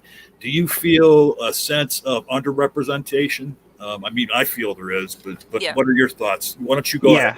Go ahead, Wander. You go first. Absolutely. Very underrepresented.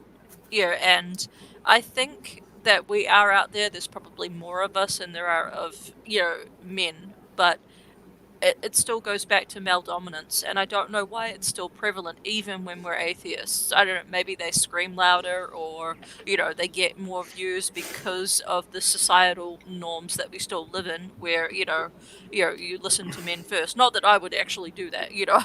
I would like to say that I live in an inclusive society, but I'm also not an idiot. Yeah, so that's my take. And Sarah, I think it's getting better.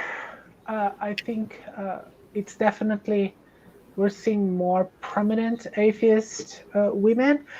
Many atheist women on YouTube, for example, don't talk so much about atheist stuff, or some used to, but not anymore.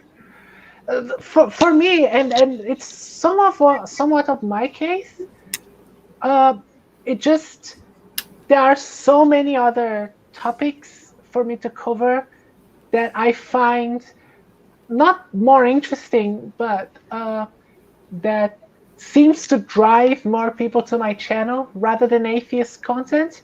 Because the truth is, people who watch atheist content are mostly men. And I can tell that from my audience. When I was doing mostly atheist content, most of my audience was men. When I changed to that and I started to talk more about gender stuff, I talked more about tea stuff, my audience changed. And now people who watch my videos are mostly women. So the thing is, women are, for my perception, based on my channel. And other women say the same thing. Women are just not as interested in atheist content as men are. And I think that is a reason why it's so man-dominated. Well, and just to add to that, I believe, because you experienced it, that what you're saying must be true.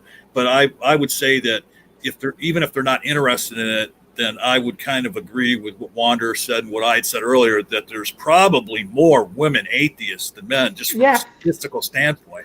And then just want to clarify, but before we get Jen's answer, Microraptor asked, did he say atheist and are a community? I think that's what she means with that. Ace. Right. Ace. And let me... what's that? Ace? Is that Ace? The Ace community. Ace are people who non-sexual. On the spectrum of non-sexual. On the spectrum of non-sexual. I didn't say that, but I did want to clarify too. When I'm talking about the underrepresentation, I'm specifically talking about the atheist, the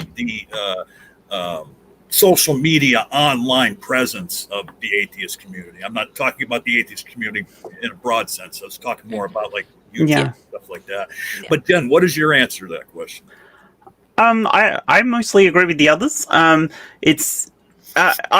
definitely underrepresented in the community. We're also, and to a large degree, undersubbed. There are so many of us who do such good content, and people don't come and watch us because for whatever reasons.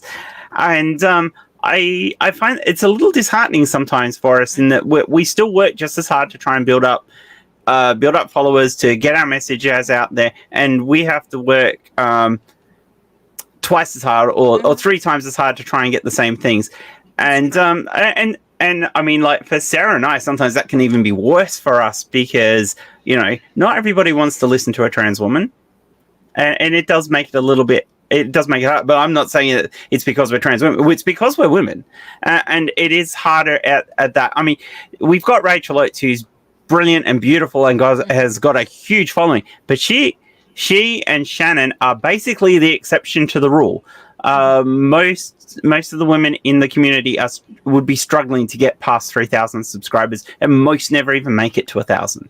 Yeah. And that's a sad reflection of the community as a whole. I would love to ask in the chat, how many of the guys in there are actually subbed to at least one of us here, one of us women here? Because I wouldn't be surprised if there's at least a few people there who aren't subscribed to any of us and aren't even thinking of it, even though they've enjoyed the stream. Because, you know, I'd rather go and listen to Vice Rhino or Apologia or someone like that. And it's like, it's not that we don't have important things to say too. It's not that we're not talking, bringing up important issues, especially issues for women in the community and issues that are important to us. Mm-hmm. It's just that they'd rather listen to the male point of view than listen to ours. Yeah. And I'm going to bring back that word again. It's a bit of a patriarchal issue within the atheist community. Yeah, and look, all of you my opened life... the door for that, Sarah. Wander, you were trying to say something? Yeah, all of my life I've been in represented female communities where females are underrepresented. Like, for example, I play Magic the Gathering, and only 2.7% of the entire player base is female. Oh, wow. Yeah, and that including trans. Yeah. And so, the next question is, and we'll start with Sarah this time. Are there things you miss from your time as a believer? Like for myself, I remember with fondness the fellowship, friends, the gatherings, like the potluck dinners, etc.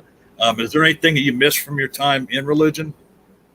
No, but my time in religion was in school. Oh. Nope. Did Sarah freeze up? Yep, Sarah froze up. Well, we'll get to her when she gets back in. Jen, how would you answer that question? No, there isn't really. I mean, maybe some of the fellowship that you had, but even there, I get my fellowship from you people. You're all bloody awesome, and this is fun. And I've still got family and friends and stuff, and that's my fellowship. So, no, I don't think there is actually. Maybe the singing. I miss the singing, but I can sing anyway. Back to you, Sarah. Kind of froze up when you went to answer. Yeah, I don't know what happened. Sorry.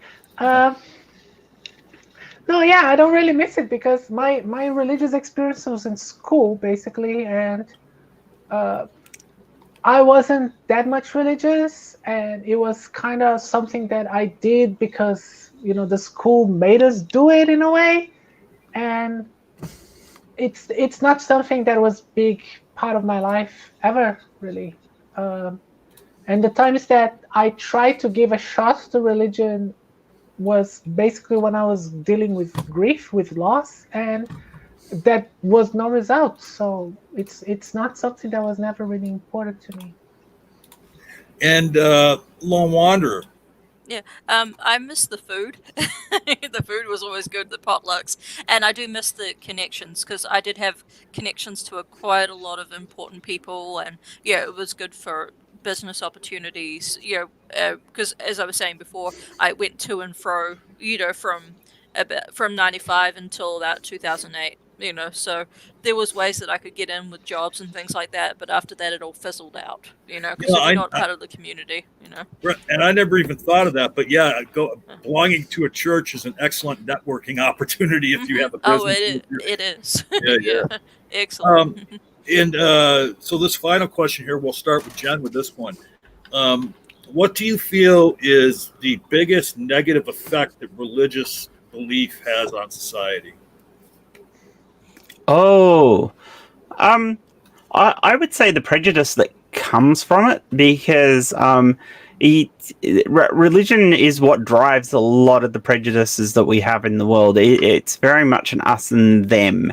And if you're it does really, really push this whole thing of you're a bit different, so you're not as important as us. And there's that whole aspect of othering that comes out of religion. And it's not just, it's from race, it's from sex, it's from gender and sexuality, especially Abrahamic religions. And I think that's probably one of the most destructive things that comes from religion into society.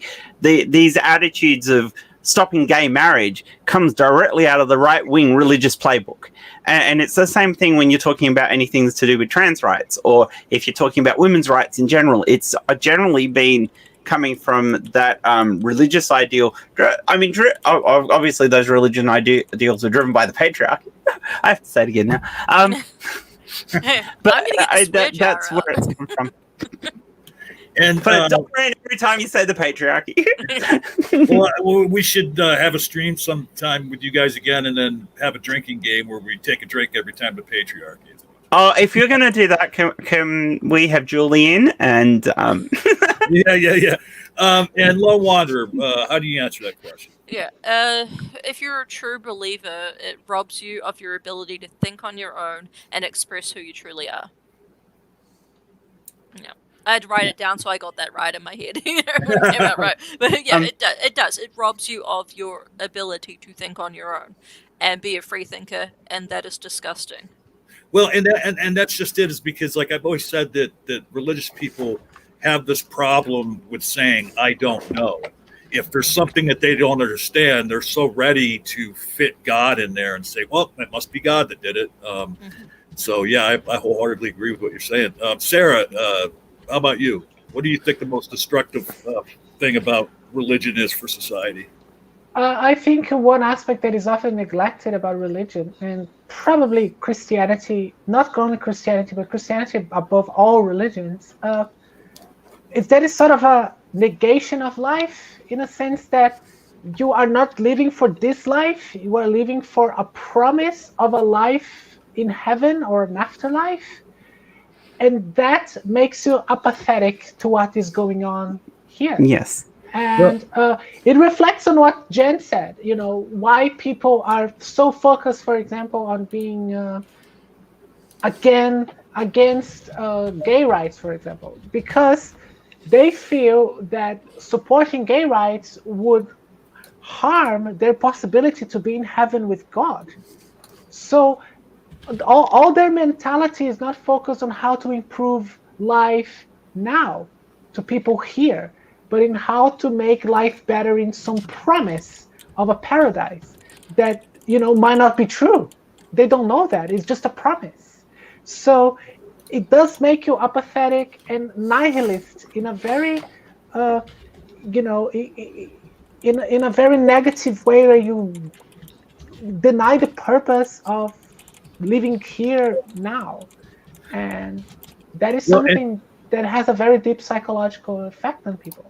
Well, and I wholeheartedly concur with you. I have said in different words exactly what you just said, many times. And the thing that blows my mind is when religious people accuse atheists of not having any meaning or purpose in their life. And that just is so odd to me, because who would think more about what the meaning of their life and what the purpose of their life is than somebody who understands that this is the only life they get? Whereas, exactly. Like you said, the religious people, this is kind of like a practice life. They're practicing now and trying to get to that life that comes afterward. Yeah. For like my mom, her religion, she believes in a sort of weird karma thing. When she sees the poverty and people suffering in poor countries in Africa, she thinks they're being punished for some past life where they did some bad, horrible things. That creates an apathy. It's just like that because it's the way it is. They sort of deserve to suffer to overcome some bad thing they did in their past life. That is a really horrible, cynic look at the world. Mm-hmm. Well, It's and kind of then the last it's their question, fault for being poor and suffering. That's awful. and the last question is an extension of this question we're on right now. And again, we'll start with Jen. And what made me think of asking the follow-up question to this is, Jen had mentioned early on in the stream that religion, or I'm sorry, I believe it was Sarah, had mentioned that religion comforts her mother because of a loss of a loved one. So the question is, what do you think the best thing is about religious belief? Starting with Jen. Oh, okay. Yeah, I think it probably is that the personal comfort that people can get from it. Look, it is really hard for people to accept that this is all you get. That you have to make the best of this life, especially if your life is shit. So having that comfort from thinking that there's something afterwards, ultimately, if you're not enforcing your view on other people and you're not using your view of the world to make other people's lives a misery, then I don't have a problem with somebody having a faith that gives them a bit of hope and a bit of uplift, personal uplift, because that's a good thing, having that. Now, if you can get by in the world without that, that's even a better thing, because it makes you concentrate on this life and on doing the best you can in what you do now. But if you need that crutch, if you need that support, then I think that can be a good thing for some people. Definitely. Long water. Yeah, see, look, I know I said there was things that I missed that were nice, like, food and, connections, but I really have to be militantly atheist right now and say that I can't think of anything good. No, and that's fine. Yeah. I really can't. It's hurtful and hateful, Yeah, I mean, I can appreciate that sentiment. Sarah, do you have an answer to that? I think there is this psychological positive effect on some people. I don't think it's positive for everybody. Some studies show that there are some positive social effects of religion in keeping community cohesion and give people some sense of purpose that some might not have. But that's the same thing in the psychological thing, where I think religion is not for everybody, but I think some people need it. Some people not having it, they become extremely cynical, become depressed, and they see no point in living at all. So I think there might be some genetic thing related to it. I don't know. But I think there's a psychological need for some people to have something bigger than them. It does, and it's hard to tell where that comes from, But it does seem that some people can't live well without it. So people. Well, and just to add to your thoughts, Sarah, the way I would answer that question is that I think the most positive aspect of religious belief is the fact that there are certain people in this world that without religion would be immoral. Because there's certain Christians that have told me point blank, I've asked them, if it was proven tomorrow your God didn't exist, because they talk about how atheists can't have morality. They claim that their morality comes from, this objective morality from God, and ask them, well, what if God didn't exist? And I've had more than one Christian answer to me, well, there would be no reason for me to be moral anymore. So. I don't get that. Yeah. How can you think? Ray Comfort's common thing is this: if I wasn't a Christian, I'd be out there raping and murdering and stealing. And in that case, you're an asshole. I don't think they really mean that, though. I don't think they do. But they just try and use it as a. It's a notary Scotsman almost. It's a false image of what that would be, but the fact that they could think that they would be amoral if they didn't have religion is just it's that concept that there has to be an absolute moral standard, and there doesn't. I mean, history itself has proved that there is no absolute moral standard to humanity. Different cultures developed different concepts of what was moral. Exactly. If there was an absolute concept. Psychopaths are a great example of how morality is grounded on biology. We have a moral compass because it's organic. It's in our brains, and Well, some people lack we that, and that's why they go out killing people without any remorse, because they we're a can't feel social any remorse. species. So Yeah, we exactly. evolved to interact at the social level, and part of being Yeah. able to interact at the social level is to respect other people in that social group. Mhm. So Yeah. that it's yeah, you're right. It's built into it. It's part of our genetic code Yeah. to be that.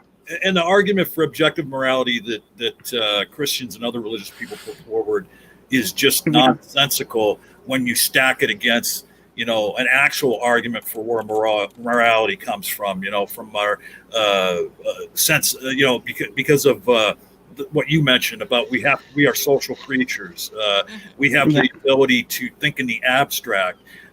We have a sense of well-being, and because we can think in the abstract, we can have well-being for our fellow humans, and realize that, I'm not going to steal from that person. I'm not going to murder or rape that person, because boy, I don't want that to happen to me. And we all live in the same space, Yeah. Yeah. So it is a very much an evolutionary thing. Yeah. Well, whenever the Christians say, or religious people say something like that to me, I always point them towards the animal kingdom. I'm like, the animal kingdom doesn't have religion, and look at them. They know right from wrong. They have morality. Yeah. Yeah.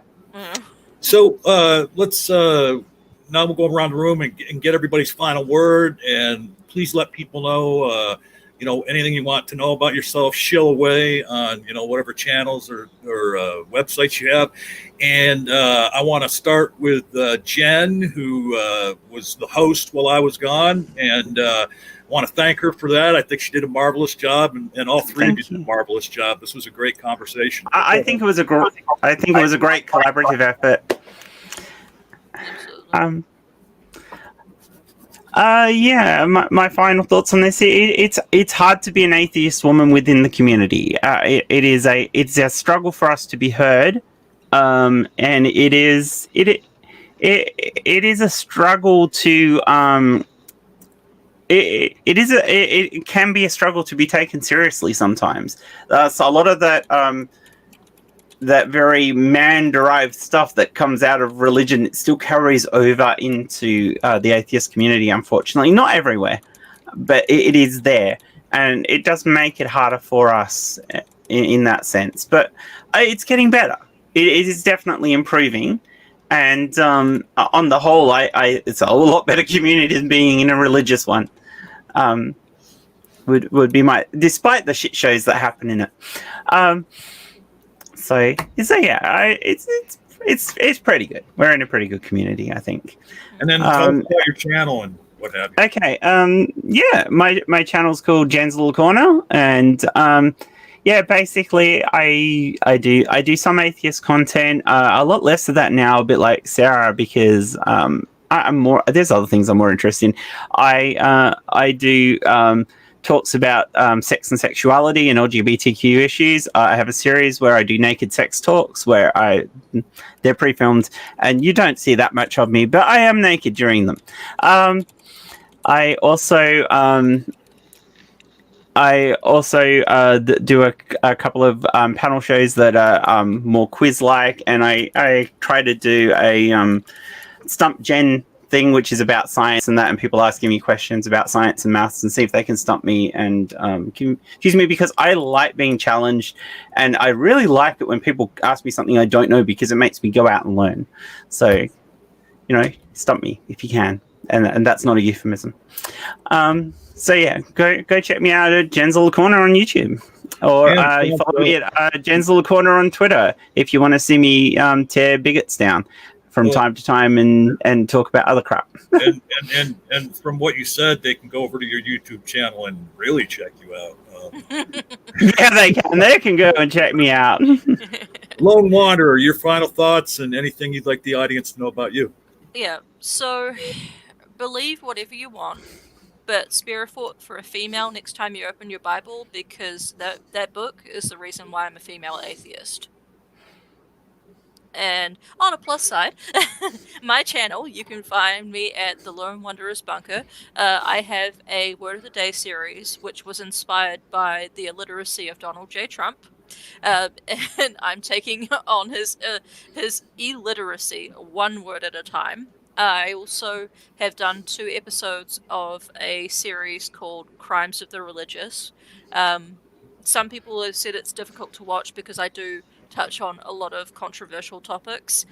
We are on hiatus right now because with the holiday season coming up, I don't want to give any trigger warnings. I know it's a really tough time for a lot of people, but that will be back in the new year. And I'm doing a couple of collabs.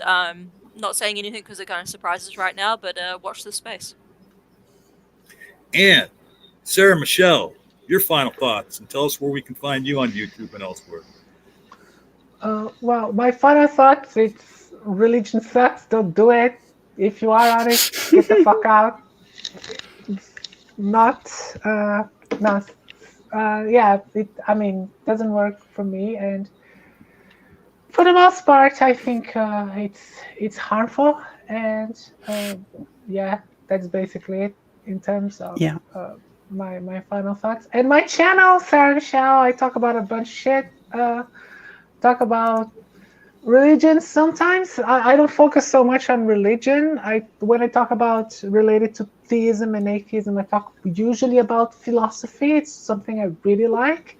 So when I talk about it, I go into arguments about God, and I talk about logic, how to break down arguments, logic, if they make sense or not. I used to have a stream about challenging God. It was pretty fun, but it didn't give me much audience, so I stopped doing it. And because it's boring, God never shows up. But I still, from time to time, talk about religion and talk about theism and discuss these topics again, usually in a more philosophical way. Even when I talk about religion, I did a stream about Christianity. I talked about Nietzschean philosophy, which is someone who inspired me a lot to become an atheist, and especially an anti-theist, anti-Christian. Yeah. Every Christian should read Nietzsche. They tell us to read the Bible. Every Christian should read Nietzsche and see if they will remain Christian after reading Nietzsche. But most Christians wouldn't understand Nietzsche. I think they So, would. I guess we're gonna. Anyway. We're gonna check my channel. It's pretty good. I put a lot of effort in my videos. And, well, right, and all our guest links will be in the video description. You're gonna have to give me like an hour or two to do that because I screwed up. I was all whacked out about the time zones and everything. I said to knock in the chat if he moderated me, I would have put everyone's link in the chat. But he wasn't paying any attention and didn't mod me. I've got everyone's link sitting here. I could have put it in the chat. In the live chat, yeah. Yeah. Who was that? Who said that? No, I said to knock. I said. Oh, okay. We'll get those in there. I have to go do some things with my mother, and I have more streams to do today. But I want to thank all of you for being here. It was marvelous. And now that we have 4 episodes, we can maybe start a playlist for this podcast that we can stick on the channel. Please do. Yeah, and Absolutely. tomorrow, or not tomorrow, man, I'm so screwed up on time zones. Sunday morning at 11 a.m., of course, will be the next episode of the Apostate Alliance. We're going to be joined by Onur Romano of the CFIC, which is the Center for Inquiry Canada. We've already had a member of that organization on. That should be interesting. Today, I believe that we're going to do part 3 of reviewing a stream we've been reviewing with Smokey Sane in it. He's an ass. Yeah, oh yeah. And then I believe Knock has other things coming up. What? I'm just looking at something in chat. It's kind of throwing me off. Oh, here, I love this one. Let's put this up. My buddy Neil. You slacker. Daddy Neil. Throwing shade at Daddy Neil. Oh. And I don't know where this came out of. There must have been something earlier in chat that I missed because Brainbug says he's saying you have. Because I mentioned I had to go help my mom. All right. I believe Knock asked a question earlier about intersex as well, and I've got no idea what it was now because I lost track of it. He was asking for something from an answer from you and I, Sarah, and I've got no idea what it was or how far back it was. Well, I'm looking for it right now. I missed it. Yeah. But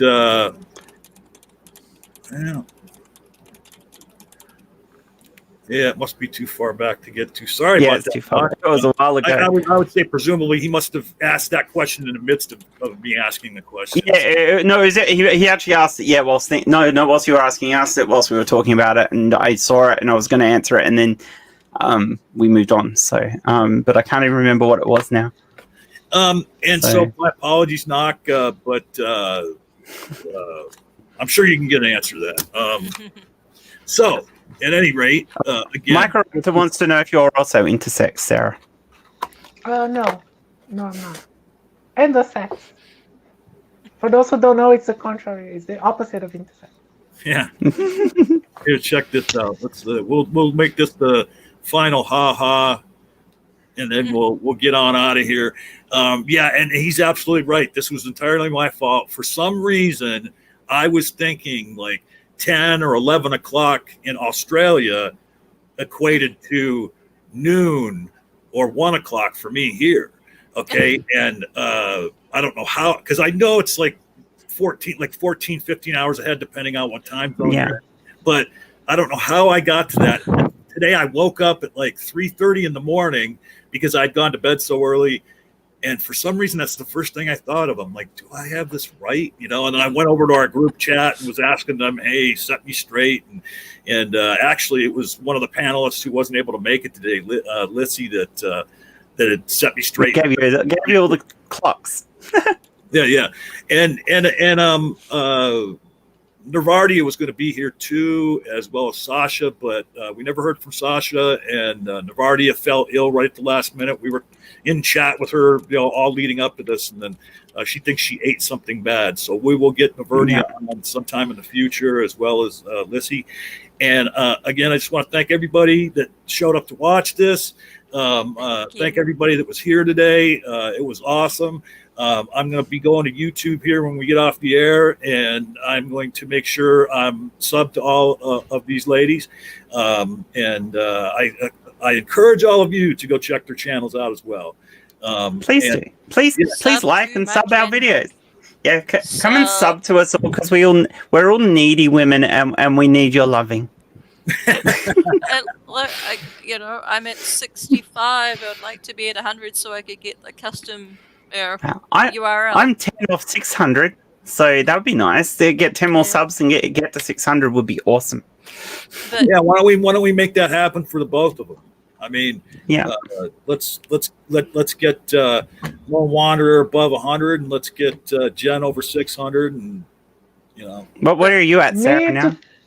Almost 2,000. I need to get 2,000, guys. I mean, almost 1,800, but fucking 2,000. You want to get to 2,000? Yeah. Well, I love here Rage. He reminded me of this because he's absolutely right. So next month on the Women of Atheism Roundtable, the theme is going to be Women of Science. And Mama Atheist is already committed to that. And she told me to reach out to Mel, Gutsick Gibbon, and Nervardia. And I've already DM'd Nervardia and asked her about that. So please tune into this next month. That should be a really good one. And especially if you're into science, that should be a really good one. But thank you all again for coming, audience, and my fellow stream members here. And remember, here on The Rage, we always tell you, be the conversation. Bye.